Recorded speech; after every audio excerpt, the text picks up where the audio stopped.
Mikael Kreiner guilty in the murder of a UT freshman. You killed my daughter. You brutally raped her, and then you mercilessly killed her. Haruka Weiser's father and the local community react to the verdict. Hundreds out of a home after a massive apartment fire.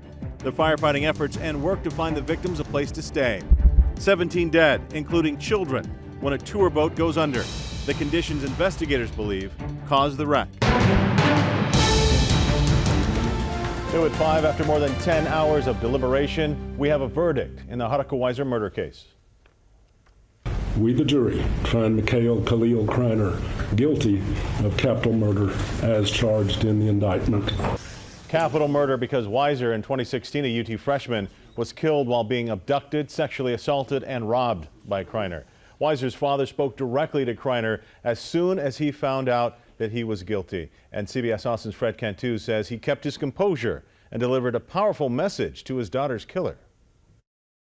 Dr. Thomas Weiser was the first witness to testify in his daughter's murder trial, and he was the last person to speak after the verdict was announced. It's called a victim impact statement, and he used his time to talk about the positive impact his daughter had on the world she left behind. Dr. Weiser praised the prosecutors, but said they misspoke when they said his daughter did not prevail in the attack. So in the end, she did prevail. Because her spirit, her bright faith, is looking down on this scene right now and smiling with the satisfaction that not only were you caught and convicted for the terrible crimes you committed against her, but more importantly, you will never, ever do these things again. Weiser recalled the police testimony describing the weapons Kreiner had gathered to possibly use in future attacks. He says his daughter's sacrifice stopped a crime wave. But judging by the arsenal of ropes and straps and cords and the plethora of bloods that you had gathered, she was the first victim in what you hoped would be a long run of unsolved murders. So the way I look at it, she won. Judge David Wahlberg wasted no time in sentencing Kreiner to life in prison. Kreiner escaped the death penalty because he was under 18 when he killed Haruka Weiser. At the Travis County Criminal Justice Center, Fred Cantu, CBS Austin News. Powerful statements this afternoon. We have team coverage tonight of the verdict. Jordan Bonke joins us live from the courthouse tonight. Now, you spoke with prosecutors who are excited to give some peace of mind to the family and the University of Texas community. Yeah, when the prosecutors came out of the courtroom after they spoke with the judge and the jury, they said, this isn't about us, it's about bringing justice to the Weiser family.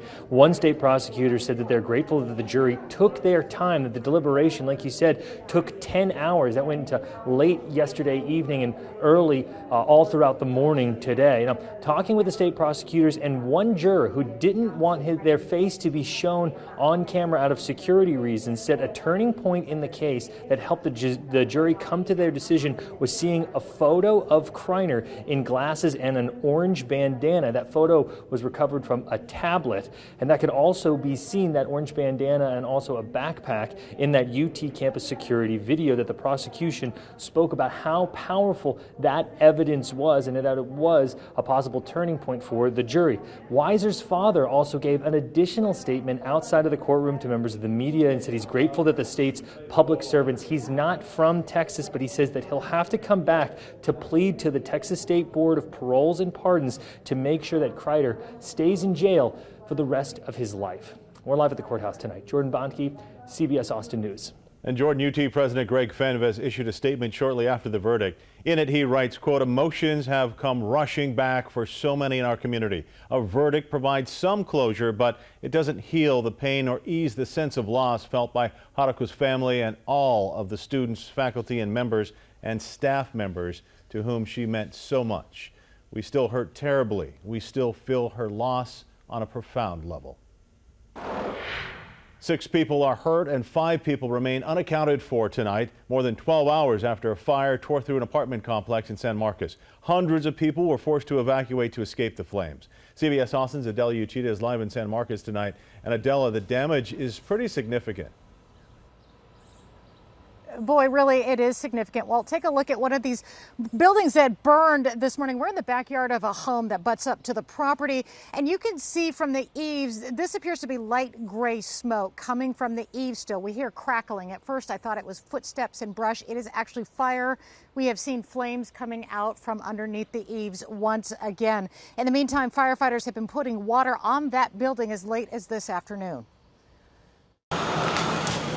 Well into the afternoon and hours after the fire started. Around 4:30 in the morning, I just heard a bunch of screaming, and my roommate screamed and was banging on my door. Firefighters were still attacking hotspots at the iconic Village and Vintage Pads apartments. Melody Ito, It was just fast. It was so quick. thinks it may have started in her building. She lived on the first floor and woke up to screams, not fire alarms, but escaping the flames. We saw people jumping out of the buildings. People were getting out. It was much harder for the people who lived on the floors above. In all, San Marcos authorities say about 200 people were forced out. And in the chaos, we started waking people up in our building. some like Blaine Chandler. Then I ran to the other building and helped one guy. I don't know where he came from, but I helped him out. He was just blackened. Helped the neighbors, but couldn't find his own four-legged family members. The cats wouldn't come. They were hiding really well. Then, a happy moment for Chandler. One of his missing cats was found hours after he'd given up the search in order to get himself to safety. I didn't expect that to happen. No, not at all. A lot of people lost their people knew their pets burned up, or they couldn't get them out and they know they're gone.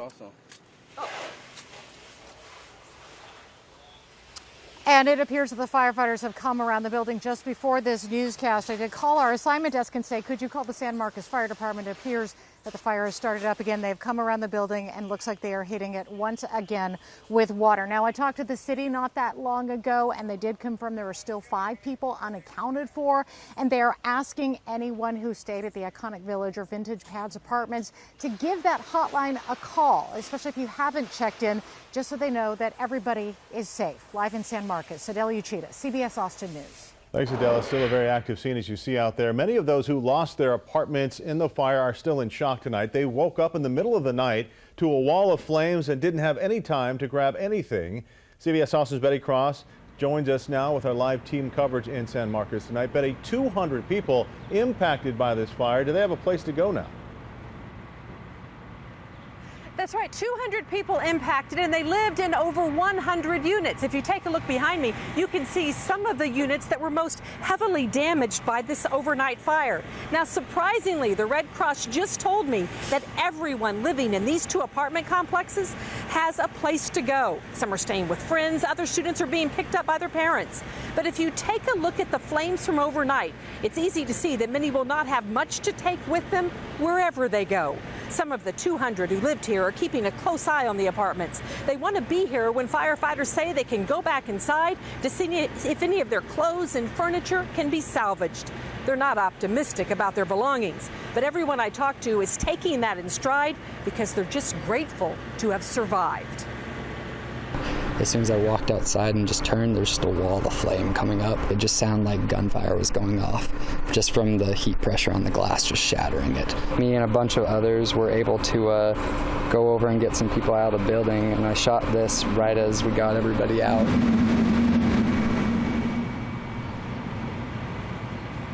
The Red Cross is helping all of the fire victims, giving them gift cards so they can get basic necessities, and also supplying them with those ready-made basic necessity kits. They also say they have financial assistance available for anyone who might need to stay in a hotel tonight or over the next few nights. But surprisingly, again, they say no one has asked for that financial assistance. They say since so many of the people who lived here were students, they say most of them just have friends to go and stay with, or, like I said, their parents are picking them up.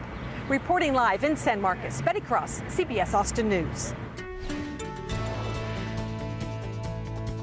And what a hot day for any firefighters out there trying to get everything under control. Yes, a record hot day. Officially, Camp Mabry 1 degree shy of a record at 103. The record is 104. ABIA tied the record at 103. And just in from the National Weather Service, they say we've now seen 104 at ABIA, which will break the old record set back in 2000. So this day, a record day. And look at these current temperatures. Llano 108, Burnet 104, Georgetown 102, 103 currently, Camp Mabry 99 in LaGrange. So if you're in Giddings and LaGrange, you are better off than most of us. Unfortunately, this heat is not fading. Instead, it will build into the weekend. For that reason, the excessive heat warning extended until Sunday at 7 o'clock. That's areas from Mason, Llano, Burnet, all the way down toward Travis and Williamson and up toward Milan Points North. Farther to the south, it is a heat advisory, which is also going to be in effect until Sunday evening. So with that said, if you've got any plans this evening, it'll still be into the triple digits until around 7 o'clock.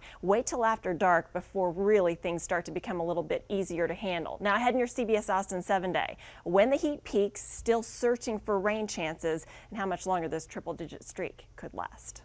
Happening now, crews are making progress on 2 wildfires burning in Llano and Blanco counties. The Smith West fire in Blanco is now 100% contained and ended up to be 680 acres in size.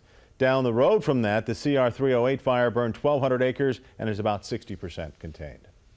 A deadly accident as families enjoy a lake tour. The surprising weather that sent the boat to the bottom of the lake. And planning a meeting with Putin. The impact a second presidential summit could have on midterm elections. As soybean prices drop, the president is predicting U.S. farmers will win the trade dispute he started. He blamed bad trade deals as the reason prices are low in a tweet today. He also mentioned Canadian tariffs on dairy products hurting farmers.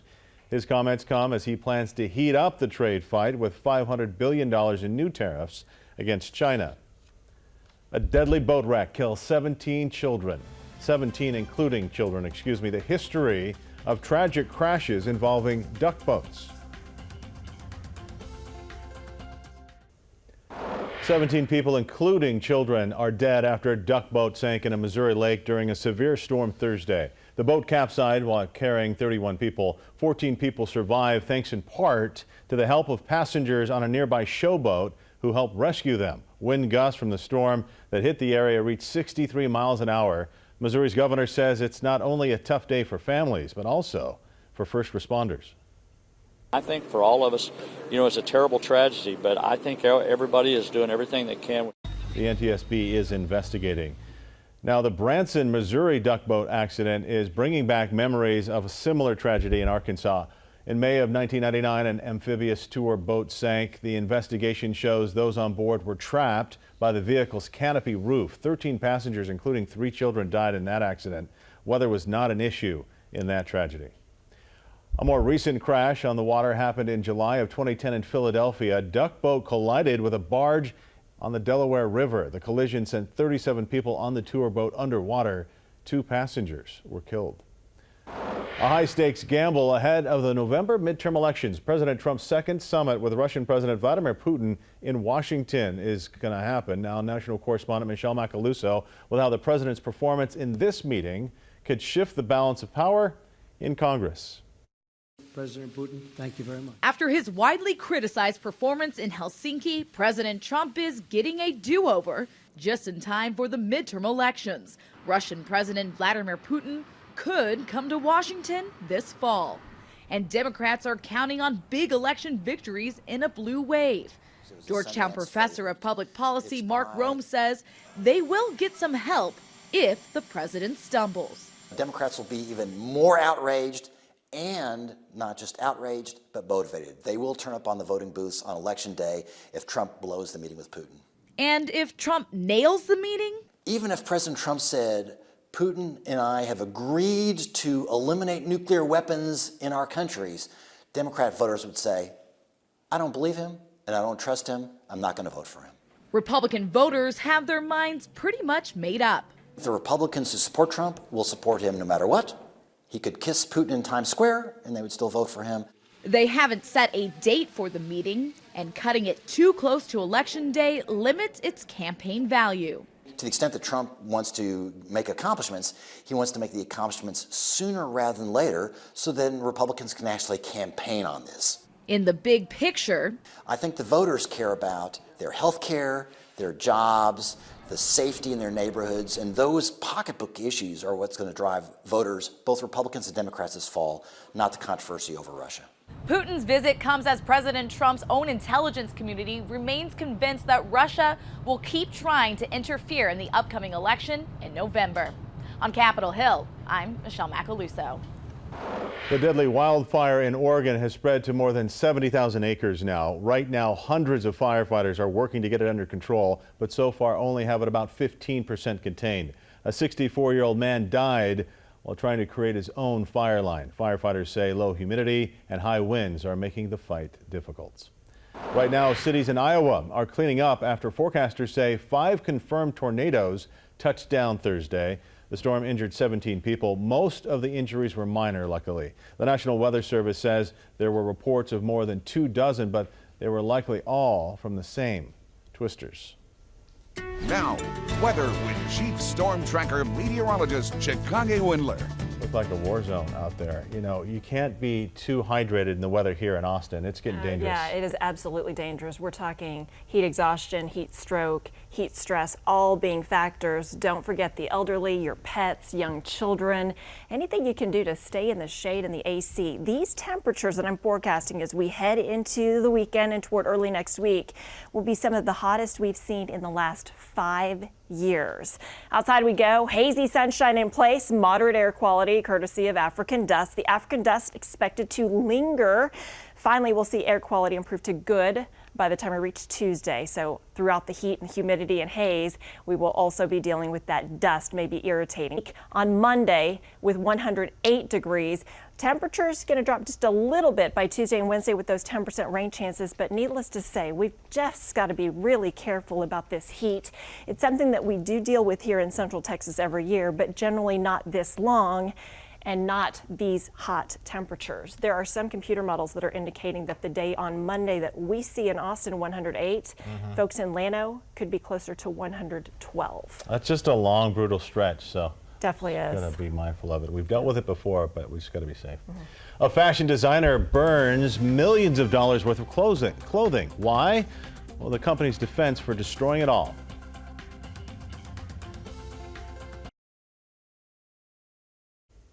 Burberry is under fire. The luxury clothing brand reportedly burned more than $36 million worth of goods in the past year. That includes clothing like the famed trench coats and polo shirts, bags, and perfume. The Times of London says Burberry admits it did incinerate the items, but it claims it was in a responsible fashion. Some high-end labels destroy merchandise to prevent brand dilution. I guess other brands do that as a common practice. We got to make sure you got some loose-fitting clothing and some light clothing in these temperatures. That's right, loose-fitting, light-colored clothing, hydrate, all of the rules that we normally abide by, but you really need to take it seriously. Record heat Saturday, Sunday, peaking on Monday. Monday's high could be the hottest we've seen in 5 years, since 2013. It's coming, folks. All right, thanks for joining us. The CBS Evening News is next.